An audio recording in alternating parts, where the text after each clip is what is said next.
kilometer per jamnya ngacau dan begitu banyak. Karena pulper itu kan hitung langkah ya. Kita menyuruh si controller memerintahkan motor berputar 5 kali. Nah, kan berdasarkan pulper. Nah, ternyata jumlah pulpernya mereka belum saling kenal, salah. Ya otomatis perintah RPM pun akan kacau. Baik, kita lanjutkan ya. Ini perlu dikonek lagi. Kenapa? Harus dinyalakan, bisa langsung connect atau tidak connect, atau di close aplikasinya boleh, ulangi dari awal boleh, bebas. Biasanya langsung connect Pak, biasanya. Oh, langsung konek sih, tulisannya konek. Kalau langsung connect nggak apa-apa, langsung dirubah kemudian parabola. Parabola. Oke. Di sini ketemu berapa pulpernya Pak? 52 22 magnet berarti pulper 26. Di sini ketemu berapa Pak?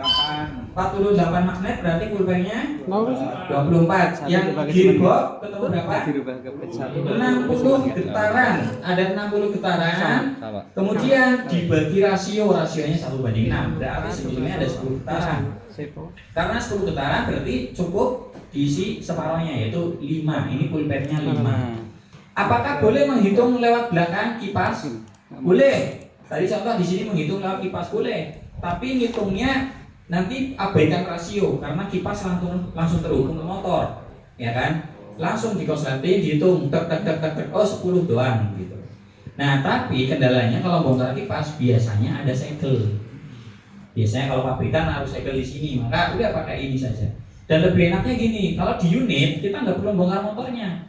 Ini kan terhubung ke rantai terhubung ke roda. Nah, kita hitung rodanya.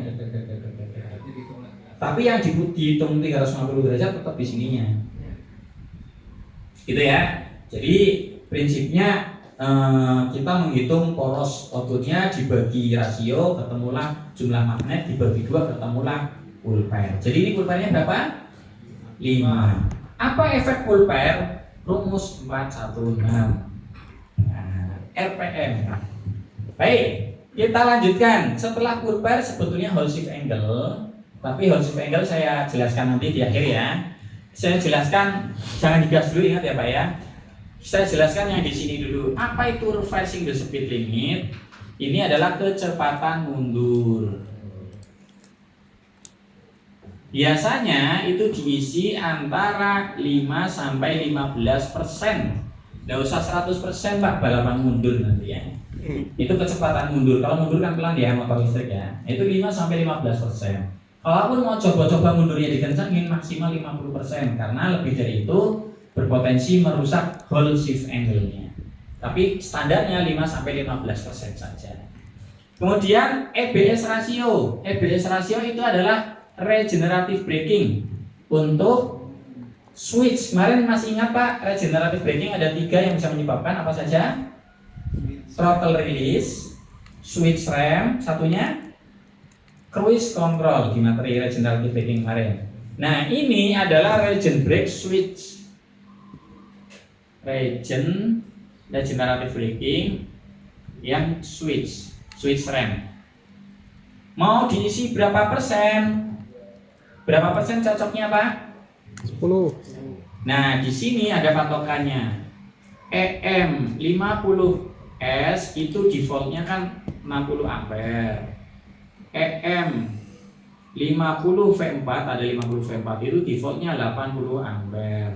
EM 100 itu defaultnya dia 100 ampere. Maksudnya ini adalah 100%-nya. Nah, maka EBS ratio mau diisi berapa persen dari ini? Kita pakai berapa? Foton seri berapa?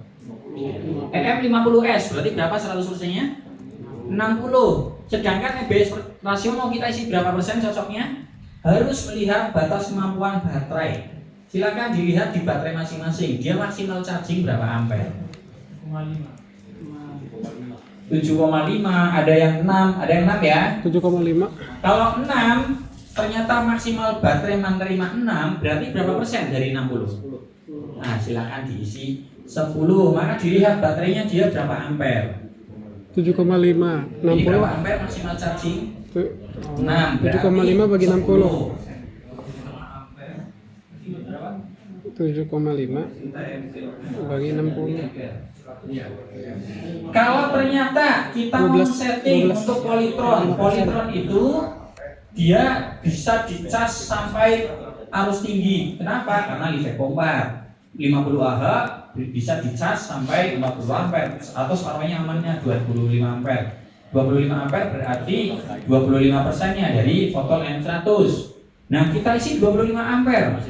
Ternyata membuat konsumen mual karena begitu diramu langsung nyut gitu. Ya jangan dipaksakan maksimal, turunin lagi.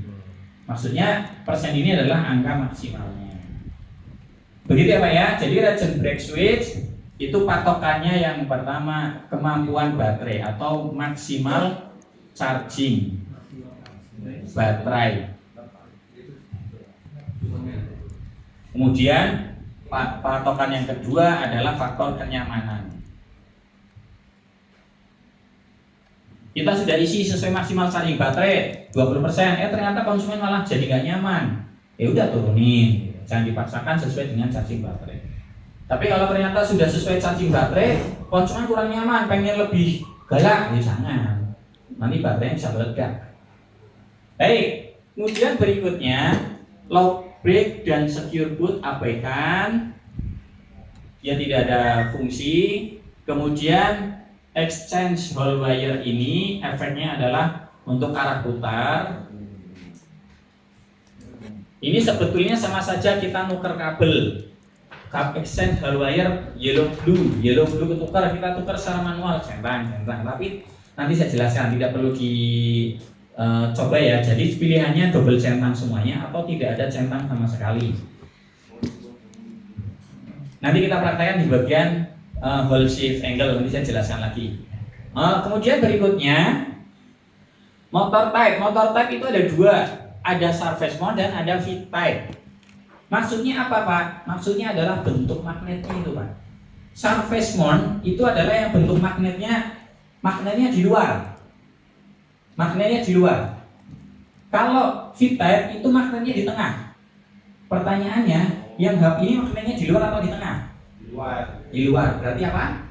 Surface mount. Yang ini magnetnya di tengah, di as tengah. Berarti ini feed type.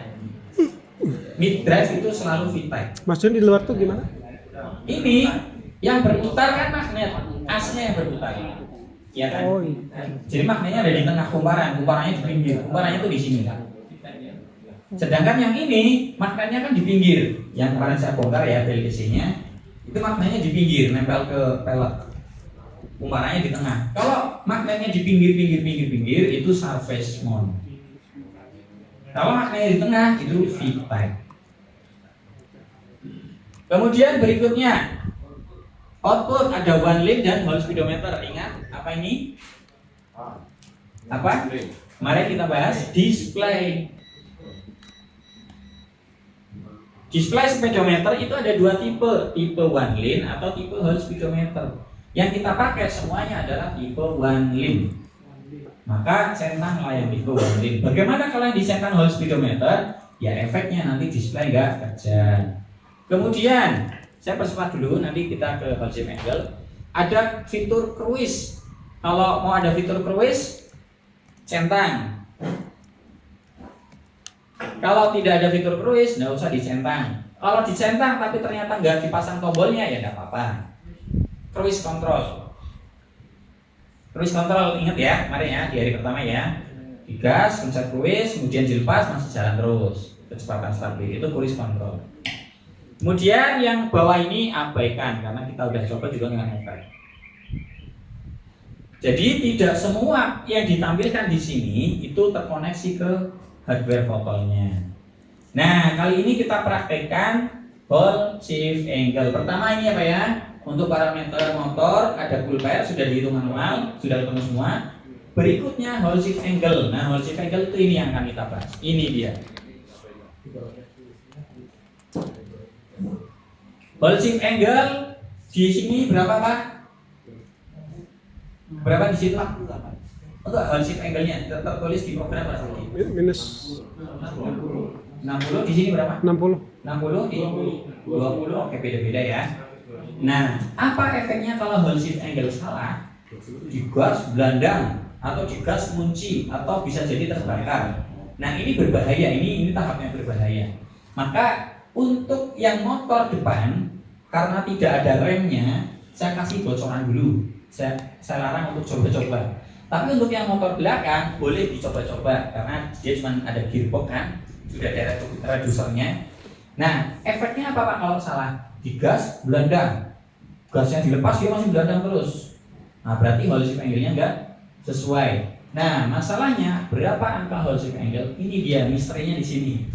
Hall shift angle produk Cina itu pilihannya cuma 4, yaitu 60 derajat, 120 derajat, min 60 derajat, dan min 120 derajat. Bagaimana cara mencari yang tepat? Coba-coba. Dan yang namanya coba-coba pasti menjumpai yang salah kan? Nah, ketika salah, apa terjadi Pak? Ada potensi belandang. Maka tadi, satu nyoba ngegas pelan-pelan, satu standby di kontak. Ketika belandang, matikan kontak. Tep, nyalakan lagi, rubah lagi, gas lagi, cari yang sampai yang ketemu. Tapi untuk yang depan ini, idealnya adalah terpasang rem. Jadi begitu belandang, direm, kontak matikan. Nah, masalahnya kan gak ada remnya nih. Belandangnya itu sampai bannya mau lepas Pak, saking ekstrimnya. Kencang sekali, RPM-nya betul-betul over. Maka bahaya. Maka yang di sini saya kasih bocoran. Yang di sini ini QS motor dia min 60. Di situ tertulis berapa? Min 60. Min 60. Kemudian yang di sini tertulis berapa Pak? Ada berapa? Masih ambil komputer. Oke, yang di sini saya kasih bocoran. Ini Bosch itu standar Jerman. Ini kan motornya Bosch. Standar Jerman itu tidak pakai ini. Dia pakainya 20 derajat, tapi di double centang. 20 derajat double centang. Kalau yang ini min 60 tanpa centang. Oh, itu centang. Nah, untuk yang belakang silakan coba-coba. Coba-coba ininya dulu. Nggak usah coba-coba centangannya. Centangannya boleh di double centang, boleh dihilangin dua-duanya, boleh jangan salah satu. Centang exchange-nya itu di bawahnya ada centangan exchange. Nah, di double centang boleh atau di dua-duanya dihilangin centangnya, jangan salah satu. Udah disiapin. Si panas. Oke, kemudian Ini mah untuk yang belakang Minum silakan boleh Ini dicoba-coba. bocoran. Apa? Saya kasih tahu ciri-cirinya jika berhasil.